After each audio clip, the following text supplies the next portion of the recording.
오늘은 문제가 발판이 될 때라는 제목으로 우리 하나님 말씀 함께 나누도록 하겠습니다. 예수님께서 이 땅에 오신 이유는 영혼들을 구원하시기 위해서였습니다. 흔히 영혼을 구원한다 이렇게 우리가 말을 하면 몸은 중요하지 않은 것처럼 우리가 생각하기 쉬운데 구원이란 한 존재, 몸과 마음과 영혼까지 주님께서 구원하시고 새롭게 하시는 것이 바로 구원의 사역입니다. 우리가 그동안 소중하지 않다고 생각했던 나라는 존재가 그리스도 안에서 새로운 피조물로 또 하나님의 가치 있는 자녀로 바뀌는 것이 바로 구원입니다.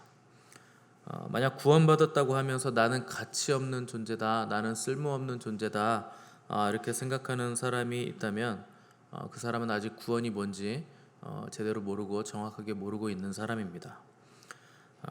구원이란 우리의 신분을 새롭게 하시는 사건입니다. 그동안 죄로 인해 억눌렸던 사람이 억눌림으로부터 해방되어 참 자유를 누리게 되는 것이고, 또 아무 것에도 잡히지 않고 속박당하지 않는 참된 자유를 얻는 것이고, 또 모든 질병과 억압으로부터 치유받을 수 있는 존재가 되었다 하는 것이 놀라운 구원의 사건입니다. 오늘 본문 15절 보시면 야고보가 믿음의 기도는 병든 자를 구원한다 이렇게 기록을 하고 있습니다. 병든 자에게 구원이란 병에서 노임을 받는 겁니다. 그러니까 여기서 말하는 구원은 영의 구원이 아니고 병으로부터 자유롭게 되는 것, 그 구원을 말하는 겁니다. 예수님께서 이 땅에 오셔서 하신 세 가지 일 제가 많이 강조하는데, 특별히 질병과 악한 영을 내어 쫓으심으로 육체와 영혼의 자유를 주시는 사건을 우리 주님께서는 끊임없이 행하셨습니다. 그분은 환자를 보시고 그냥 지나치지 않으시고 항상 고쳐주셨고, 또 민망히 여기시고 자유롭게 해주셨습니다. 주님이 그렇게 하신 것처럼 오늘날 교회도 그 일을 해야만 하는 것이 교회의 임무라 하는 것을 저 여러분들은 잊어서는 안 됩니다.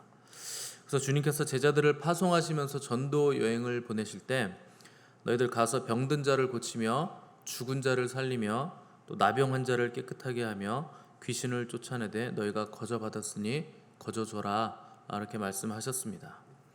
병든 자를 고치고 죽은 자를 살린다 하는데 굳이 또 나병 환자라는 질병의 제목을 붙이신 이유는 당시에 사람으로서는 고칠 수 없는 불가능한 질병의 대표적인 것이 바로 나병입니다. 이것은 의원이 와도 안 되고 누가 어떤 약을 써도 어떤 치료법을 적용해도 고칠 수 없는 병인데 오직 하나님만 고칠 수 있는 병이었기 때문에 너희들은 그 질병, 불치병도 이제 고칠 수 있게 됐다 하는 것을 말씀하신 겁니다. 특별히 주님은 너희들이 거저 받았으니 거저 주어라 이렇게 말씀하심으로 치유를 행할 때 주의할 법을 알려주셨는데 대가를 받지 말라는 겁니다.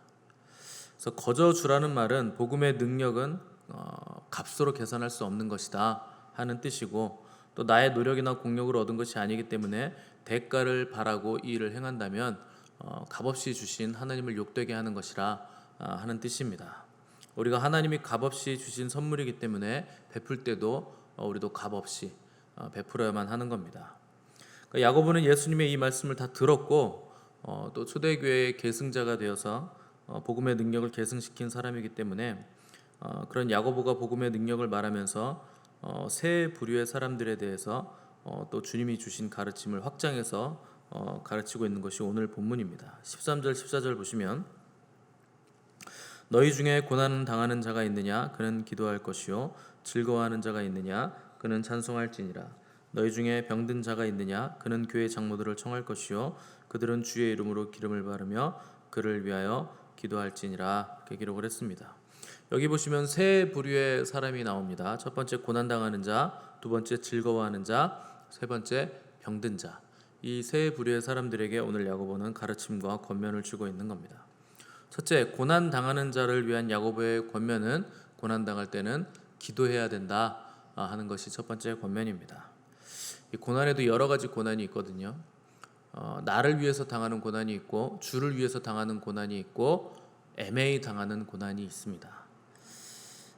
야고보가 이 서신을 쓸 당시는 초대교회의 고난의 그림자가 굉장히 짙게 덮여 있을 때였기 때문에 지금 본문에서 말하는 고난은 주의 이름으로 당하는 핍박과 고난을 지금 염두에 두고 야고보가 기록을 한 것입니다.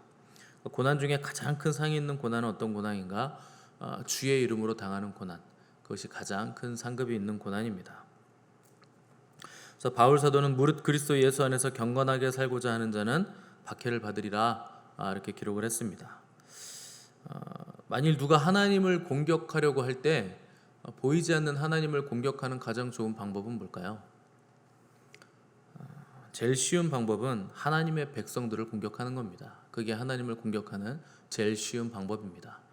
그래서 세상은 하나님과 벗된 곳이 아니라 마귀와 짝하고 있는 곳이기 때문에 당연히 세상은 창세 이래로 계속 타락 이후로 하나님을 공격하고 있는데 누구를 공격하는가? 하나님을 직접 공격하지 못하기 때문에 하나님의 백성들을 계속 공격하고 있다 하는 겁니다. 그래서 예수 그리스도와 그분의 복음을 지키기 위해 2000년 동안 경건한 기독교인들을 세상은 계속 핍박을 해왔던 겁니다. 우리 시대도 여전히 이렇게 살려고 하는 사람들에게는 고난과 핍박이 오는 것이 당연한 것이고 정상적인 것입니다. 근데 고난의 때 이 고난을 대처하는 가장 좋은 방법이 뭔가? 기도하라는 겁니다. 하나님의 보좌 앞으로 나아가는 것이 가장 빠른 방법이고 가장 좋은 방법이고 가장 탁월한 방법이라 하는 것이 야고보의 권면입니다. 다 아시죠? 기도해야 된다는 것 알고 찬양해야 된다는 거 알고 하나님께 다 올인하고 승부를 걸어야 된다는 것 아는데 문제는 안다고 되지 않는 게 우리의 문제죠. 다윗은 시편 62편에서 고난 당할 때 이런 시를 썼습니다. 나의 영혼이 잠잠히 하나님만 바라며 나의 구원이 그에게서 나오는도다. 나의 영혼아 잠잠히 하나님만 바라라. 무릇 나의 소망이 그로부터 나오는도다. 고난 당할 때 우리에게 구원과 소망이 어디로부터 오는가? 하나님으로부터만 오는 겁니다. 이게 실제가 되지 않으니까 우리가 머리로만 알고 있으니까 하나님 앞에 나아가서 잠잠히 하나님을 기다리지 못하는 겁니다. 근데 다윗은 이게 실제였던 사람이었어요. 그리고 구원과 소망이 오직 하나님께로부터 나온다 하는 이 비밀을 알고 있었던 사람이었습니다. 그러니까 잠잠히 또 새벽에 일찍 하나님 앞에 나가서 하나님을 기다리고 소망을 했던 겁니다. 그렇게 잠잠히 하나님만 바라보던 다윗은 하나님의 음성을 듣고서 또 같은 시편에서 기록을 했는데 62편에 보시면 하나님이 한두 번 하신 말씀을 내가 들었나니 권능은 하나님께 속하였다 하셨도다 이렇게 기록을 했습니다. 고난을 이길 수 있는 권능, 고난을 이길 뿐만 아니라 고난의 그 위로 날아오를 수 있는 능력과 권능이 어디서부터 오는가? 나에게 속한 것이다 하는 하나님의 음성을 다윗이 들었다는 겁니다. 여러분 고난이 올 때 뭘 해야 되는가? 하나님을 잠잠히 바라보시면서 기다리시기 바랍니다. 결국 다 지나가거든요. 아픈 것도 지나가고 고난도 지나가는 겁니다. 그런데 똑같이 고난이 오고 똑같이 고난을 견디고 똑같이 고난이 다 지나가는데 차이가 어디서 생기는가? 왜 어떤 사람은 날아오르고 어떤 사람은 매일 그 수준에 머물러 있는가? 그 시간 동안 내가 하나님 앞에 잠잠히 앉아서 하나님을 바라고 소망하고 기다렸는가? 아니면 내가 이것을 해결하기 위해서 이리저리 뛰어다녔는가? 이 차이에서 갈라지게 되는 겁니다. 저 여러분 고난이 올 때 하나님을 잠잠히 바라며 기도하심으로 넉넉히 고난을 이기시는 자들 되시기를 바랍니다. 자, 두 번째로 즐거워하는 자에게 주는 권면인데 즐거워하는 자들이 있으면 찬송하라 이렇게 권면을 했습니다. 근데 지금 야고보는 문제를 해결하는 방법을 알려주고 있는 지금 중이거든요. 고난 당하는 문제와 병에 든 사람들의 문제를 지금 얘기하면서 동시에 즐거워하는 자에게도 권면을 한다는 것은 지금 즐거워하는 것도 큰 문제가 될 수 있다 하는 걸 암시를 해주는 겁니다. 사람은 뭔가 일이 잘 되고 형통할 때 이때 함정에 빠지기 쉽거든요. 뭔가 즐기고 싶고 파티만 하고 싶고 계속 누리고 싶고 하나님을 잊고 이 기분을 만끽하고 싶은 것이 바로 사람들이 쉽게 빠지는 함정입니다. 그러니까 즐거워하는 것도 얼마든지 크리스찬들에게는 문제가 될 수 있다 하는 겁니다. 그럼 즐거울 때, 기쁠 때, 형통할 때 우리는 뭘 해야 되는가? 하나님께 영광을 다 돌려드리면서 그분을 찬송하라, 그분을 극진히 경배하라 하는 것이 야고보의 권면입니다. 왜 그래야 되는가? 주신 분도 여호와시고 그것을 취하시는 분도 여호와이시기 때문에 여호와만이 우리의 찬송을 받으셔야만 한다 하는 겁니다. 사람들은요, 고난당할 때나 하나님을 찾습니다. 그러니까 여러분, 언제 하나님께 기도하기 쉽고 하나님을 찾기 쉬울까요? 문제가 있을 때, 환난 당할 때, 풀리지 않는 문에 닫힌 그 벽에 부딪혔을 때, 그때 하나님 간절히 찾거든요. 그런데 문제가 해결되고 막 승진하고 돈이 많이 벌리고 이럴 때는 하나님 별로 찾지 않습니다. 내 삶이 형통할 때는 나에게만 집중을 하는 겁니다. 다윗은 하나님 마음에 꼭 든 사람, 하나님 마음에 합한 사람이었는데 하는 짓을 보면 그럴 수밖에 없죠. 다윗이 하나님의 집을 좀 지어드려야 되겠다라고 생각했을 때는요, 다윗이 가장 형통한 삶을 살고 있을 때였습니다. 그러니까 나는 왕궁에서 지금 태평천하를 누리면서 이렇게 살고 있는데 내가 이때 우리 하나님의 집을 좀 지어드려야 되겠다. 나는 이렇게 살고 있는데 그분은 아직도 저기 텐트에 장막에 언약궤가 머물고 있으니 그분을 위한 내가 성전을 좀 지어야 되겠다. 언제 이런 생각을 했을까요? 다윗이 가장 강성했을 때, 태평성대를 누리고 있을 때 그런 생각을 한 겁니다. 그러니까 하나님은 다윗을 항상 사랑하시고 내 마음에 꼭 든다, 내 마음에 합한 자다, 이렇게 얘기를 했던 겁니다. 여러분, 고난당할 때뿐만 아니라 형통할 때 더욱 하나님을 극진히 경배하시는 여러분 되시기를 바랍니다. 자, 세 번째 야고보의 권면은 병든 자들을 향한 권면입니다. 병든 자들에 대해서는 너희 중에 병든 자가 있느냐? 교회의 장로들을 청할 것이요 그들은 주의 이름으로 기름을 바르며 그를 위하여 기도하라, 이렇게 권면을 했습니다. 자, 교회의 장로들을 청하라 한 것은 꼭 장로님을 청해야 된다, 목사 안 된다 이런 얘기가 아니고, 당시에 장로들이 목사거든요. 그래서 이제 사도들이 장로이기도 하고 또 초대교회 교부들도 장로라고 불렸습니다. 그래서 베드로 같은 경우에는 베드로 전후서 같은 데 쓰면 장로는 택한 자들에게 문안한다 이렇게 쓰잖아요. 그러니까 자신을 장로라고 표현을 한 겁니다. 영어로도 엘더라고 하잖아요. 엘더스, 장로들이라고 하는 건 나이가 많은 신앙의 연조가 있는 선배들, 믿음의 선배들을 얘기하는 건데, 당시에는 사도들과 사도들의 제자들이었던 속사도들, 그 다음에 속사도들의 제자들이었던 초대교회 교부들을 장로라고 불렀던 겁니다.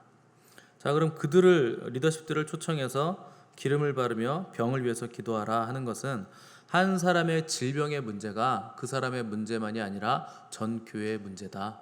그러니까 교회의 장로들을 청하라, 이렇게 얘기를 한 겁니다. 그러니까 교회는 지체이기 때문에 한 사람이 아프면 모든 사람이 아픈 것과 같다 하는 뜻을 가지고 있는 겁니다. 자, 또 질병이 들었을 때, 병이 들었을 때 먼저 의원을 찾거나 병원 가지 않고 교회 장로들을 청하라 하는 것은 먼저 영적인 문제를 진단하라 하는 뜻입니다. 자, 이 문제를 오해하시면 안 되는 것이 모든 병이 영적인 문제로부터 나오는 질병은 아닙니다. 감기를 걸릴 수도 있고, 지나가다가 스쳐서 상처를 얻어서 파상풍에 걸릴 수도 있고, 여러 가지 가능성이 있는 겁니다. 그런데 야고보가 왜 이런 얘기를 하는가? 크리스찬들은 모든 문제들을 대할 때 하나님 중심으로 생각하고 하나님 중심으로 또 교회 중심으로 문제를 해결해야 된다 하는 것을 지금 강조를 하고 있는 겁니다. 15절 보시면 야고보가 믿음의 기도는 병든 자를 구원하리니 주께서 그를 일으키시리라. 혹시 죄를 범하였을지라도 사하심을 받으리라. 이렇게 기록을 했습니다. 그러니까 믿음의 기도가 나온 이유는 어떤 문제, 어떤 질병, 어떤 상황 앞에서도 우리가 그 문제를 해결할 때는 믿음을 써야 된다 하는 것을 강조를 하는 겁니다. 병원을 갈 때라도 우리는 믿음을 가지고서 믿음의 문제로 접근하면서 병원을 가야 되는 것이고, 영적인 문제라도 당연히 믿음을 가지고서 해결을 해야 된다는 겁니다. 또 영적인 질병이든 육체적인 질병이든 간에 믿음을 가지고 기도하면 두 가지의 경우 다 얼마든지 하나님께서 하시고자 하시면 치유를 받을 수 있다 하는 것이기 때문에 모든 문제, 특별히 질병의 문제도 믿음의 문제가 결부될 수밖에 없다 하는 겁니다. 또 한 가지 오해하지 말아야 될 것은 믿음을 가지고 기도했다고 해서 무조건 병이 낫는 것은 아닙니다. 저도 여러분과 함께 이제 신앙생활하면서 질병을 위해서 기도를 많이 해드리잖아요. 즉시 나으시는 분들도 많지만 즉시 안 나시는 분들도 많습니다. 그거는 뭐 믿음의 문제일 수도 있겠지만 뭐 하나님이 계획하신 바가 있어서 그래요. 그러니까 오래 걸리는 질병의 문제들은 하나님께서 그것을 통해 하실 일이 있는 겁니다. 과정을 통해서 하나님께서 주실 일이 있고 또 받으실 것이 있고 그 과정 가운데서 우리에게 연단을 통해서 하나님께서 바라시는 신앙의 그 장성한 분량들이 있기 때문에 하나님께서 오래 걸리게 하시는 질병들이 있습니다. 또 뭐 반드시 그 기간이 걸려야 되는 질병도 있습니다. 뭐 예를 들어서 감기 같은 경우에는 일주일은 걸리죠. 약을 먹어도 일주일 걸리고 그냥 쉬어도 일주일 걸리고 기도를 해드려도 일주일 걸리는 이유는 면역력이 생길 때까지 올해 나온 그 감기 바이러스에 대한 면역력이 생길 때까지 그 기간이 걸려야 됩니다. 때로는 하나님께서 그것이 필요하기 때문에 그것을 놔두시는 경우가 많다 하는 겁니다. 그러니까 무조건 목사님한테 가서 기도받으면 나 그렇게 크신 믿음을 가지고 왔는데 기도를 받았더니 안 나요. 그러면 우리 목사님은 능력이 없네. 여러분 병은요 목사가 낫게 해주는 게 아닙니다. 하나님이 낫게 해주시는 거예요. 오해하시면 안 됩니다. 사람에게는 능력이 없는 겁니다.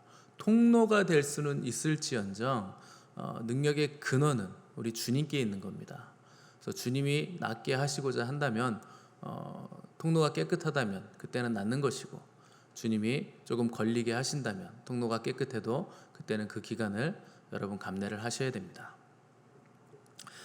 또 15절 마지막 부분에 보시면 혹시 죄를 범하였을지라도 사하심을 받으리라 이렇게 기록을 했는데 병이 들었을 때 먼저 생각할 것은 내가 죄 지은 것이 있나 없나 회개할 것이 있나 없나를 먼저 돌아보라는 겁니다. 여기 혹시라는 단어가 붙어있는 이유는 모든 병이 죄로 인해서 생기는 병이 아니기 때문에 회개할 병이 혹시 있는지를 생각을 하라는 것이죠.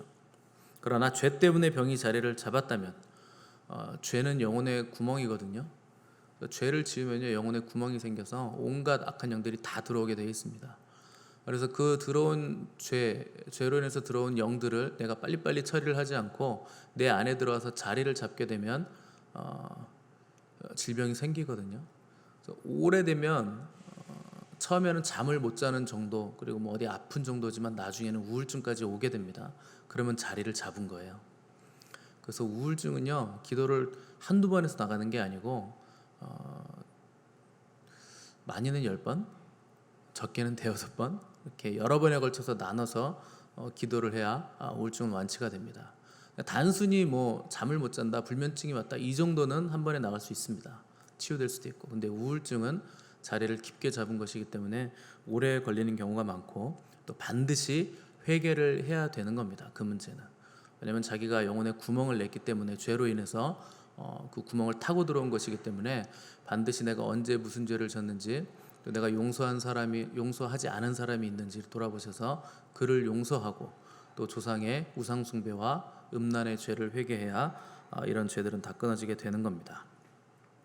그래서 여러분 병이 들었을 때는 반드시 내가 어디가 아프면 회개할 것이 있는지를 먼저 돌아보시고 그런 것이 없다면 기도를 받으시고 또 병원도 다니시고 약도 먹으시면서 믿음으로 이 문제를 해결을 해야 됩니다. 야고보가 살던 시대나 뭐 우리가 지금 사는 시대나 크리스찬들에게는 항상 문제가 있습니다. 질병은 항상 예고 없이 우리에게 다가오는 것이고 또 기습처럼 뭐 재정의 문제라든가 또 사업의 문제라든가 직장의 문제 또 가족 간의 문제들이 우리에게 다가오게 되는 겁니다. 자, 문제는 문제라고 여기면 그냥 문제입니다. 또 뭐 고난이나 질병 또 재정 이런 것이 문제가 될 수 있지만 너무 잘 되는 형통도 오히려 우리에게 문제가 될 수 있는 겁니다. 그러나 크리스찬의 모든 문제들은 우리를 주님 앞으로 인도하는 발판이 되는 겁니다. 가장 바보 같은 사람이 고난을 낭비하는 사람이라 그랬죠. 어차피 당할 고난이라면 우리는 그 고난을 어떻게 써야 되는가? 하나님께로 더 가까이 나가는 통로로 써야 되는 것이고 높은 영광의 영역으로 날아오르는 발판으로 우리가 도움닫기를 해야 되는 겁니다. 어떤 교회든 문제없는 교회가 없고 또 어느 가정이나 개인도 문제 없는 가정이나 개인은 없습니다. 문제가 없는 것은 한 군데밖에 없죠. 그 옆에 시안 공동묘지, 거긴 문제가 없어요. 다 조용히 잠들어 있습니다. 그러나 우리는 살아있기 때문에, 살아있으면 당연히 여러 가지 문제가 있을 수밖에 없겠지만 이 문제들을 가지고 하나님과의 깊은 사귐으로 들어갈 줄 아는 하나님 앞에서 잠잠히 기다리는 지혜를 우리는 가져야 됩니다. 그래야 문제가 더 이상 문제가 아닌 복의 통로가 되는 것입니다. 그래서 우리에게 다가오는 모든 문제들을 볼 때 그 안에 있는 하나님의 계획, 그 안에 있는 하나님의 섭리를 볼 줄 알아야 됩니다. 문제를 하나님의 보좌 앞으로 초대하시는 하나님의 초청장으로 볼 줄 아는 사람만이 하늘로부터 내려오는 평안, 또 우리를 안전한 위치에 두신 그 하나님의 놀라운 평화를 경험할 수 있게 될 것입니다. 이 평안과 평화를 누리시기를 바라고 모든 문제를 통해서 주님 안에서 안식하는 법을 배우시는 저와 여러분 되시기를 간절히 바랍니다. 함께 기도하겠습니다.